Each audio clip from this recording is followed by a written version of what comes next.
ठीक है, मैं मान लेती हूँ आपकी बात को, लेकिन ठीक है कन्हैया, अब हम भी आपको एक दृष्टांत सुनाते हैं, एक उदाहरण सुनाते हैं, आप उसे ध्यान पूर्वक सुनिएगा। कन्हैया कहते हैं हाँ गोपियों सुनाओ।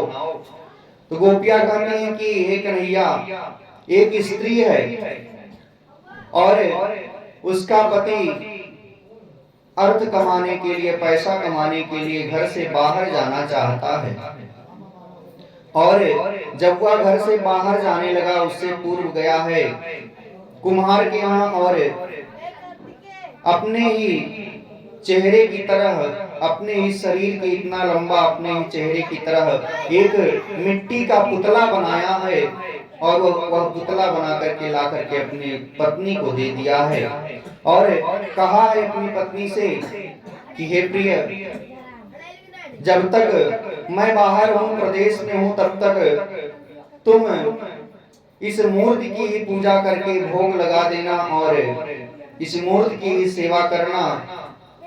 ऐसा कह करके वह पति प्रदेश को चला गया है। अब यह स्त्री नित्य प्रतिदिन जैसे भगवान की कोई सेवा करता हो ना, भगवान की मूर्ति की कोई सेवा करता है, वैसे ही वह स्त्री अपने पति के मूर्ति की सेवा कर रही है।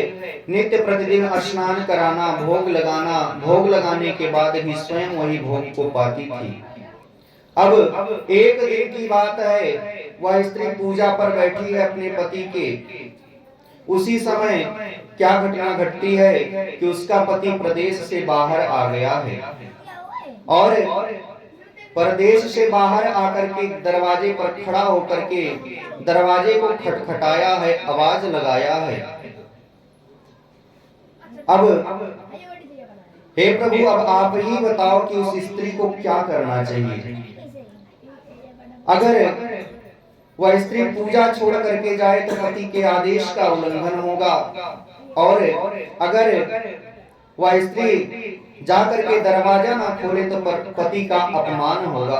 अब आप बताओ क्या करना चाहिए उस स्त्री को।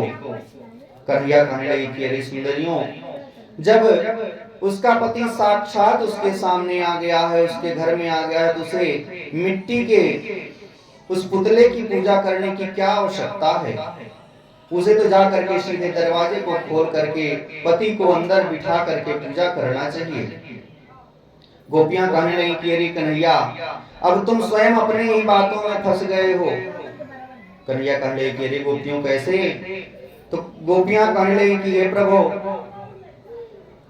क्योंकि इस संसार के जगत पिता और जगत पति आप ही हो, जगत पति आप ही हो, परमेश्वर आप ही हो। तो हमने जो अपने इस मृत्यु लोक के पति हैं, इस मृत्यु लोक के पति हैं, उनको छोड़ करके मैं अपने असली पति के सामने आ गई हूँ, तो भला इसमें मेरा पतिव्रत धर्म का कैसे अपमान हो सकता है कन्हैया।